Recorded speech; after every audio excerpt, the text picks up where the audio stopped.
Welcome to dream. నేను మీ journalist అలిమిని. ప్రస్తుతం రాష్ట్రంలో వైసీపీ సంబంధించిన నాయకుల మార్పు రేపు రాబోయే రోజుల్లో గెలుపు మీద ఏ విధంగా ప్రభావం చూపుతుంది అనేది కూడా ప్రస్తుతం అందరిలో కూడా ఉన్న $1 మిలియన్ ప్రశ్న.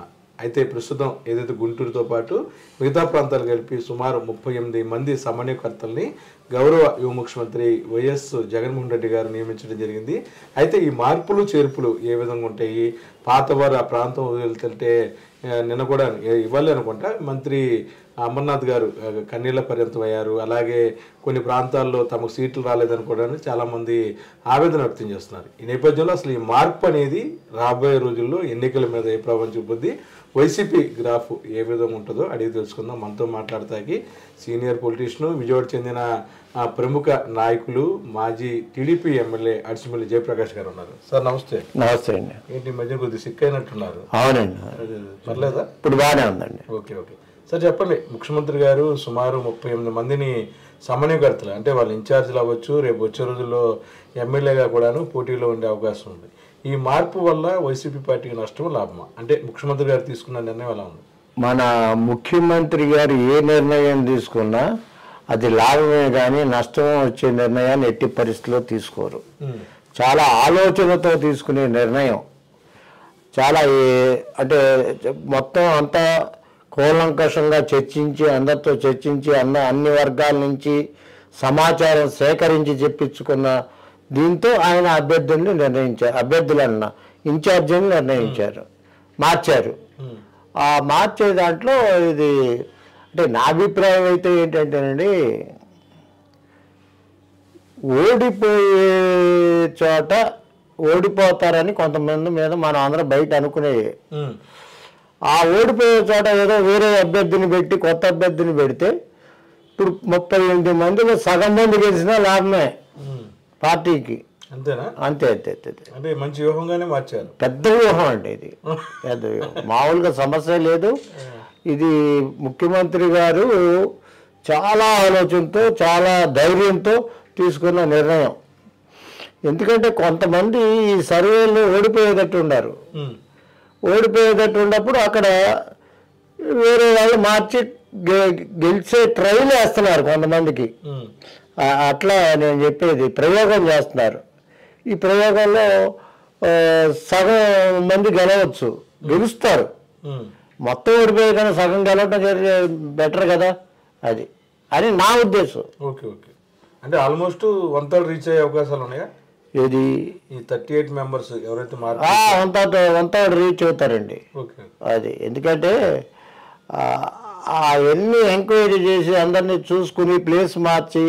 ఇప్పుడు ఒకటేనండి మీకు లింగ్ గారు, మీకు చెప్పేది ఏంటంటే, ఒక క్యాండిడేట్ 2 సార్లు 3 సార్లు గెలిచి మళ్ళీ అతనికే ఓటు వేయాలంటే కొంచెం ఓటర్ సుముఖంగా ఉండడు. ఏదో ఒక లొసుకు. ఇప్పుడు ప్రజాస్వామ్యంలో ఏంటంటే 10 పనులు చేసి 11వ పని చేయకపోతే వాడిని తిడతారు. ఇంటి మా భారత ప్రజాస్వామ్యం అటువంటిది.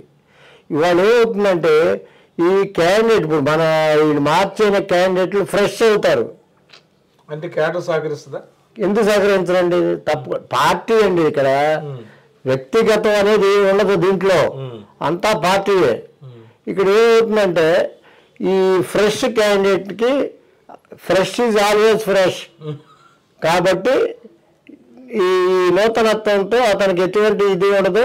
బ్రహ్మాండంగా అతను గెలవడానికి చాలా ఇది ఉంటుంది, ముఖ్యంగా చాలా ఇంపార్టెన్స్ ఉంటుంది. చాలా ఇది ముందు అతనికి పని చేసుకోవటానికి కాదండి, ఇది నూతనత్వం అనేది బాగా పనిచేస్తుంది, ఫ్రెష్నెస్ అనేది పనిచేస్తుంది. ఏ కాంట్రవర్సీ ఉండదు, విభేదాలు ఉండవు దీంట్లో. నువ్వు నాకు ఆనాడు ఇట్లా చేసావు, ఈనాడు అట్లా చేసావు, ఇట్లా చేసావు అనేది రాదు. కాదమ్మా కిందట అతను ఇట్లా చేశాడంటే కాదు, నేను వచ్చాను కదా ఇప్పుడు నేను చేస్తాను, మాట్లాడుకోండి అని ఇట్లా చెప్పుకోవడానికి కొంత ఇదవుతుంది. అట్లా కొంచెం వ్యతిరేకత ఉండే అభ్యర్థులు మాత్రమే మారుస్తున్నారు, లేకపోతే మార్చరు. ఓడిపోయే వాళ్ళే మారుస్తున్నారు, గెలిచే వాళ్ళు ఎందుకు మారుస్తారు? అది తెలివి తక్కువ వాడేం కాదు జగన్మోహన్ రెడ్డి గారు. ఇది ఎప్పటి నుంచో చేస్తున్న ఎక్సర్సైజ్, వాళ్ళు కొత్తగా ఇవాళ తీసుకొచ్చేసిన ఎక్సర్సైజ్ కాదు. అది అందుకని ఈ ఈ నూతనత్వం, ఈ ఫ్రెష్నెస్ ఇదంతా బాగా కలిసి వస్తుంది. అంటే ఒకటి చెప్పండి, అంతకుముందు చంద్రబాబు నాయుడు గురించి ఏబిఎన్ కానీ, ఈటీవీ కానీ, ఆంధ్రజ్యోతి కానీ బాబు గారు కేవలం 2 గంటలే పడుకుంటారని చెప్పేవాళ్ళు. అసలు ఈయన పడుకోకుండా పనిచేస్తున్నట్టు ఉంది ఇవన్నీ చూస్తుంటే. అవన్నీ అబద్ధాలండి. మన మధ్య ఎవరు పడుకోకుండా పనిచేయరు. ఏంటి ఇప్పుడు భోజనానికి కొంత టైం ఉంటుందండి, కాలకృత్యాలు తీసుకోవటానికి టైం ఉంటుంది. బాబు గారికి లేదేమో మరి, చెప్పేదేనండి మీరు. ఇవన్నీ ఫాల్స్. కాసేపు పడుకుంటారు, కాసేపు కుటుంబ సభ్యులతో కబుర్లు చెప్పుకుంటారు, ఇవన్నీ ఉంటాయండి జనరల్ లైఫ్. ఇది అంటే బాబు గారిని అంత ఇదిగా ప్రమోట్ చేసేవాళ్ళు కదా, ఎటైనా చేస్తారు ఆయన. అసలు పడుకోలేదు అనే చెప్పారు. అదే దాన్ని చాలా తన సహజ శైలిలో రాజశేఖర రెడ్డి గారు చెప్పారు కదా, ఇదంతా అన్ని అబద్ధాలమ్మా, అవన్నీ కుదరదు. తెల్లారు మేము లెగుస్తాం, కాలకృత్యాలు తీసుకోవాలి, ఈ ఎక్సర్సైజ్లు చేసుకోవాలి, ఇంకోటి చేయాలి, ఇవన్నీ చేస్తాము. మేము పడుకునే టైంలో మేము పడుకుంటాం, మధ్యాహ్నం పూట పడుకుంటాం కాసేపు, సాయంత్రం రాత్రిపూట పడుకునే టైంకి పడుకుంటాం, పెండ్ల కాడ పడుకుంటాం. ఎవరో తెలుసు అది, పెండ్ల కాడ లెగుస్తాం. అంతేగాని భార్యా పిల్లలతో మాట్లాడుకోకుండా లేకపోతే వేరే వాళ్ళతో మాట్లాడుకుంటా ఇదే పనిలో ఎవరు ఉండరు, ఏ రాజకీయ నాయకుడు ఉండడు. ఇది అబద్ధం. అది అంటే ఎంత ఇదిగా వర్క్ చేయాలన్నా కొంచెం ఇది ఉండాలి, ఖర్చు ఉండాలి కదా. ఇంత ఇదిగా పని చేయాలన్నా వాళ్ళకి కొంచెం రిలీఫ్ ఉండాలండి. అదే ఇప్పుడు ఎట్లాగంటే కొంత విశ్రాంతి ఉండాలి. 1 గంట 2 గంటలు. ఇప్పుడు ఎవరైనా కొంచెం నిద్ర అలసటగా ఫీల్ అయ్యారనుకోండి, ఓ పావు గంట 20 నిమిషాలు పడుకుంటే చాలు కదా, మంచి నిద్ర పడుతుంది. అప్పుడు ఫ్రెష్ అయిపోతాడు, మళ్ళీ రీఛార్జ్ అవుతాడు మనిషి. అంతేగాని 24 గంటలు కష్టపడ్డాడు, 30 గంటలు కష్టపడ్డాడు అని అంటే ఇంకా రాష్ట్రం ఇంకా రోజుకి 24 గంటలే, 30 గంటల ఇంట్లో 30 గంటలు అనేవాళ్ళు. ఎన్ని ఫాల్స్ జాగీలు పెట్టి లేపారండి అంతే. చంద్రబాబు నాయుడు గారు ఏం పని చేసినా అంత హైప్ ఇచ్చేవాళ్ళు. ఈయన ఏదైతే 38 మార్చి ఒక పజిల్ అనేది అటు టీడీపీ, జనసేన ఎవరైతే ప్రతిపక్షాలను వాళ్ళకు గేమ్ ఇవ్వటం జరిగింది. దాన్ని ఎవడు కూడా రీచ్ అవ్వట్లా, వాళ్ళు కంగారు పడుతున్నారు. ఓసీలను తీసి బీసీలు ఇచ్చారు, ఓసీల పరిస్థితి ఏంటి అని ఎందుకని రాద్ధాంతం చేస్తున్నారు. ఏ వంక లేక ఇటువంటి పిచ్చి పిచ్చి అన్నీ మాట్లాడుతున్నారండి. ఇప్పుడు ఒక ఎస్సీలు తీసేశారు అన్నారు, ఆ ఎస్సీ అంతకుముందు ఎమ్మెల్యే ఇచ్చారు కదా ఇతనికే. ఆ ఎస్సీని తీసేసినప్పుడు ఇంకో ఎస్సీకి ఇచ్చేది, ఓసీకి వరకు ఓ బీసీ, ఓసీని తీసేసి బీసీకి ఇస్తారు. ఇచ్చారు కాకినాడ కొన్ని ప్రాంతాలు, చాలా ప్రాంతాల్లో ఇచ్చారట బీసీలు. అంటే పార్టీ విధానాన్ని బట్టి వెళ్తాం, ఏడికేం సంబంధం. ఇప్పుడు కాదండి, ఈడవడండి చెప్పడానికి. ఈ పార్టీ విధానం తెలుగుదేశం వైఎస్ఆర్సీపీ పార్టీ విధానాన్ని శాసించే హక్కు ఈ జనసేనకిను తెలుగుదేశానికి ఎక్కడ ఉంది? వాళ్ళ పార్టీకి వీళ్ళు పెట్టండి వీళ్ళు పెట్టండి వైఎస్ఆర్సీపీ చెప్తుందా? చెప్పకూడదు కదా, అది వీళ్ళు ఇష్టం. వీళ్ళు ఎవరు గెలుస్తారో అలా చెప్తారు. ఇంకా జనసేనను తెలుగుదేశం ఎక్కడ లేదండి. దాదాపు ఇప్పుడు కంగారు పడిపోతున్నారు. ఈ జగన్ ఆడే ఆటని ఇదివరకే చెప్పాను మీకు, ఈ ఆట ఇంకా ఉధృతం అయింది. అంతే, ఈ ఆటకి వీళ్ళు తట్టుకోలేకపోతున్నారు, తట్టుకోలేరు కూడా. అంటే 38 మందికి కంగారు పడితే ఇంకా కంగారు పడతారు. కంగారు పట్టేది బిషారా ఎత్తేస్తారు కూడా. అంతేనా? అంతే. ఇప్పుడు ఏంటంటేనండి, మీరు రాజకీయంగా మీరు ఆలోచించండి. ఏమన్నా అలకలు, ఈ అసమ్మతులు ఏమన్నా ఉంటే ఇప్పుడే సర్దుకుంటే టైం ఉన్నాయి. అందుకని జగన్మోహన్ రెడ్డి గారు తెలివిగా ముందే అనౌన్స్ చేస్తున్నారు. ఇప్పుడు ఈ తెలుగుదేశం జనసేన వాళ్ళు ఈ అనౌన్స్ చేసి వాళ్ళు కొట్టుకుని సర్దుకునేటప్పుడు ఎలక్షన్ అయిపోతుంది. అలాగే సార్, 30 years ఇండస్ట్రీ బాబు గారు ఇప్పటివరకు కూడాను జనసేన ఏదైతే టీడీపీ ఏ పార్టీలు కలిస్తే చెప్పలా. అన్నిట్లో ఇప్పుడు బీజేపీ ఉంది, అది దాంతో పొత్తు ఉంటుందా ఉండదా చెప్పలా. ఈయనేమో సీట్లు అనౌన్స్ చేసుకుంటూ వెళ్ళిపోతున్నారు. అది క్యాట్ అంతా సైకిల్ బాగా పరిస్థితి దారుణంగా ఉన్నట్టుంది. దారుణాతి దారుణంగా ఉంది. ఇప్పుడు మీకు పాట చెప్తా, మరి ఎక్కడి నుంచి ఎలా ఇది వచ్చిందో కానీ సైకిల్ బాగా ఎందుకని డల్ అయిపోతుంది. సైకిల్ డల్ అయిపోతుందండి. సైకిల్ అసలు దాని పరిస్థితి అది. అవునా? ఏం లేచే అవకాశం లేదా? చాలా కష్టం.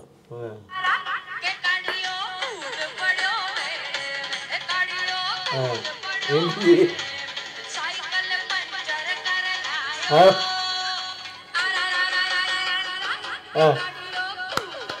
భలే ఉంది.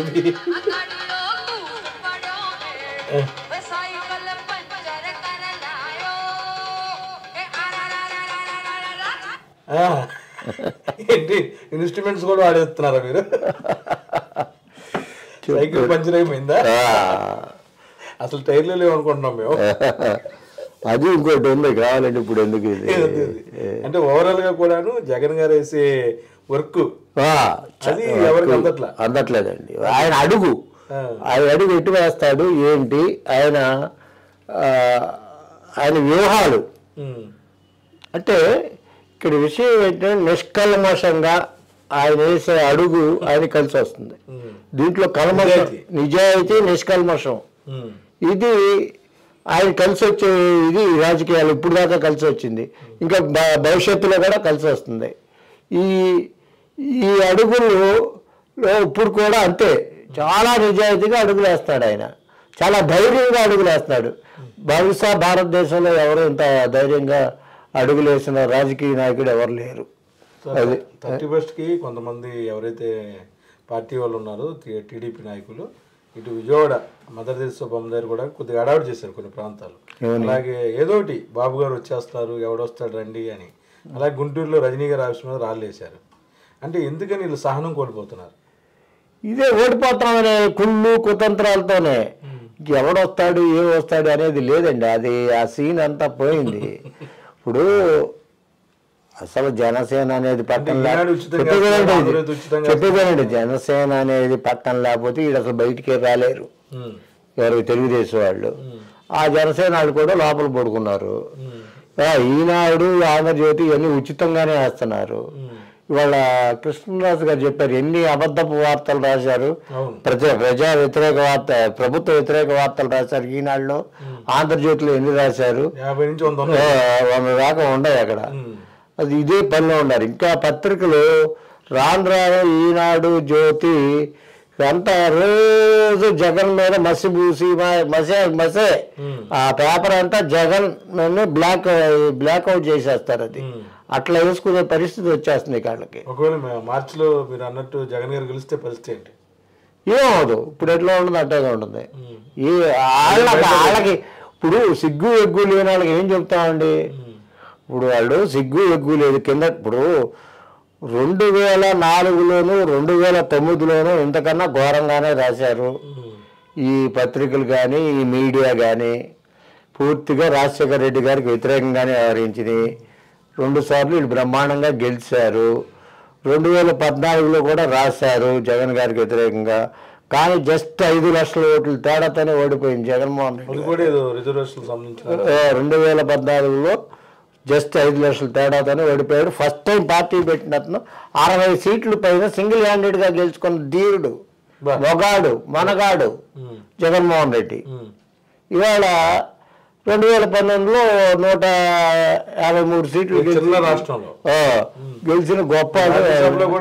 అప్పుడు 2019లో కూడా విపరీతంగా రాశారుగా, ఇది వ్యతిరేకంగా రాశారు, ఎప్పుడైనా అనుకూలంగా రాశారు ఈ పత్రికలు. అంటే ఈ సమాజంలో ఈ ఆలోచించే వాళ్ళు, నిజమైన తెలివిగల వాళ్ళు, నిజమైన మధ్యతరగతి కానీ ఏ తరగతి కింద తరగతి కానీ ఏ తరగతి వాళ్ళైనా ఈ పత్రికల్ని ఈ ఛానల్స్ని నమ్మటం లేదు, వాటికి విశ్వసనీయత లేదు అని పత్రికలు 1కి 3 సార్లు తేల్చేశారు. ఇంకా రాసుకుంటా అంటే మనం ఏం చేస్తాం? వాళ్ళ కర్మ, వాళ్ళ ఇంకు దండగా, వాళ్ళ పేపర్ దండగా, వాళ్ళ ఉద్యోగస్తులకు జీతాలు దండగా. అంతేగాని ఏమీ ప్రభావితం చేయలేవు, ఎట్టి పరిస్థితుల్లో ప్రభావితం చేయలేవు. దీనికి ఇందాక చెప్పే ఉదాహరణలు ఉన్నాయి, గతంలో అనేక ఉదాహరణలు ఉన్నాయి. ఇవంతే వాళ్ళ పట్టిన పిచ్చి వాళ్ళకి ఆనందం, మనం ఏం చేయలేము. అంటే మీరు సర్వేలే చేపిస్తూ ఉంటారు, వాళ్ళందరితో ఇంటరాక్ట్ ఉంది, ఆరామస్థానం కావచ్చు, వేరే వచ్చు, వాళ్ళంతా కూడా జెన్యున్గా చేసేవాళ్ళు. ఎలా ఉంది సార్ మార్చిలో ఆంధ్రప్రదేశ్ ఎన్నికల పరిస్థితులు? ప్రస్తుతం మార్పుల మీద ఎలా ఉండబోతుంది? 110 ±10 వస్తాయండి ఎవరికి? వైసీపీకి. వైసీపీకి. మరి సార్ 175 టార్గెట్ పెట్టుకుని వెళ్తున్నారు కదా.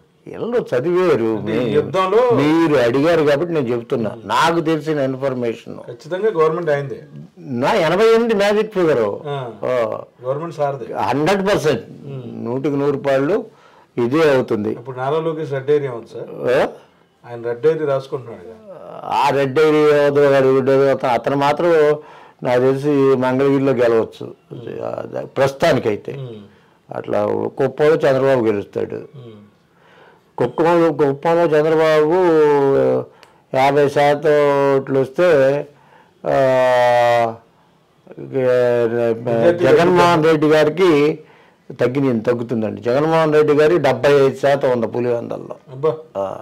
ఇలాంటి వైనాడు పులివెందలు అంటున్నారు. ఆడ బాగుంది, వైనాడు పులివెందలు లేదు, ఏ లేదు. అది దానికి ఏదో మరి సామెత సడన్గా గుర్తు రావట్లేదు కానండి. ఈ కింద కూర్చుని ఆడాళ్ళ కింద కూర్చోబెడతారు కదా, నువ్వు బయటికి రాకూడదు కూర్చోవాలమ్మా అని. అట్టా కూర్చోబెట్టిన ఆడది కూడా ఏదో నేను లేస్తానంటే ఏ లేస్తుంది పాపం, లేకపోతే ఎవరు అది. వీళ్ళది ఏదో రకమైన ఇవ్వండి. ప్లస్ ఇప్పుడు రెడీ దమ్ముంటే వైనాడు పులివెందుల బీసీని ఎందుకు వేయకూడదు? రెడీగా ఉండాలంట జగన్మోహన్ రెడ్డి బీసీని ఇవ్వటానికి. వాళ్ళు కుప్పం ఈయన ఇవ్వాలిగా, జగన్మోహన్ రెడ్డిగా ఉన్నాడు, మంగళగిరి ఇవ్వాలిగా. అది అట్లా ఇవ్వమానంటారు. జగన్మోహన్ రెడ్డిగానే ఉన్నాడు. అది వీళ్ళు ఆడంగి అని అనకూడదు. ఆడాళ్ళు కూడా వాళ్ళు చాలా పవర్ఫుల్. వీళ్ళు ఏమనాలంటే కొద్దిగా అనొచ్చు.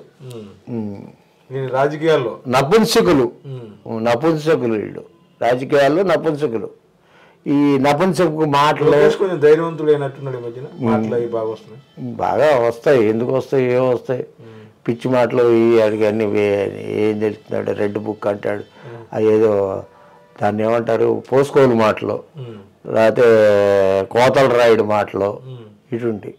ఈ మధ్య మీరు విన్నారు కదా, ఒక విమానాశ్రయం కుప్పంలో పర్యటనలో విమానాశ్రయం కట్టి అక్కడి నుంచి కూరగాయల ఎగుమతులు చేస్తాడు విదేశాలకే.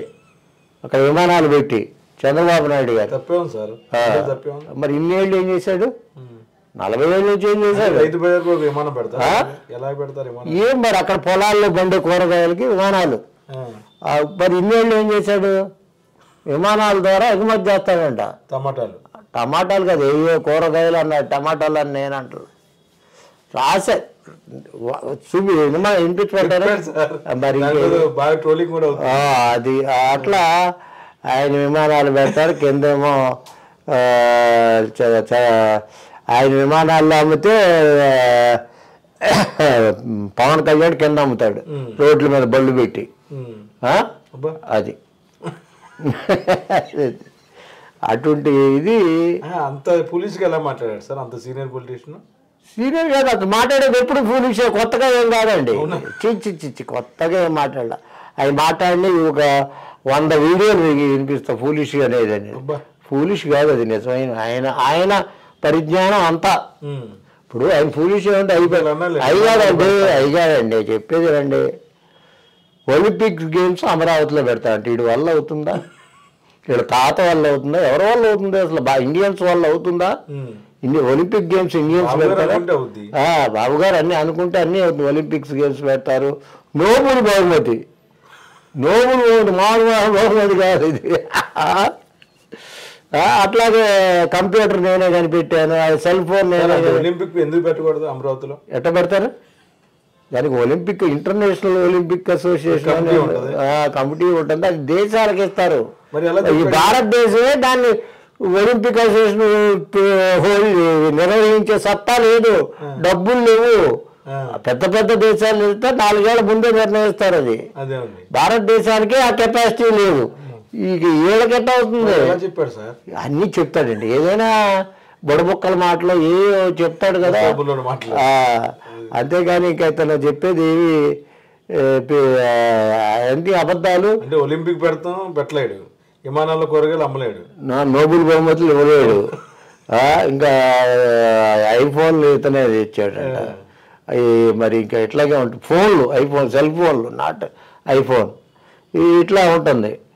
సెల్ ఫోన్లు ఈయన ఎమ్మెల్యే సరే ఈయన మంత్రి ఇది కాకముందు, ముఖ్యమంత్రి కాకముందే మొన్న అన్నట్టు హనీమూన్ పథకాలు అన్నట్టు అనేకమైనవి వచ్చినాయి సెల్ ఫోన్లు ఇండియా, భారతదేశంలోనూ ఇక్కడ ప్రపంచంలో మొత్తంలో.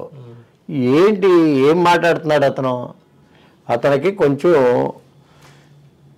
తెలిసి గతంలో చెప్పా. ఇప్పుడు బాలకృష్ణకి ఒక సర్టిఫికెట్ ఉంది మెంటల్ అని. తన మైండ్ అంటే పాపం వీళ్ళ తమ్ముడికి కూడా మైండ్ బాగుందండి. నారా రామ్మూర్తి నాయుడు గారికి నిజంగానండి, నవ్వుతా కాదు, సీరియస్గా చెబుతున్నా. ఆయన మైండ్ బాగోకి అతను కట్టిపడేశాడు అన్నాడు. పాపం ఆయన పిచ్చెక్కింది నిజంగానే. ఆయన గదిలో కట్టి ఉంచుతారు, అన్నం అయి పెడతారు అంతే. ఎవరికైనా తప్పదు అది. రాముడు అది విమర్శగా చేయడం తప్పు కాదు, కష్టంగా చేసింది కాదు అది. రామ్మూర్తి నాయుడు గారి మీద కష్టంగా చేసింది కాదు అది. నిజం ఆరోగ్య రీత్యా అతను అట్ట పెట్టారు, పెట్టారు. అది ఖర్జూర్ నాయుడు గారికి కూడా కొంత ఉందంట.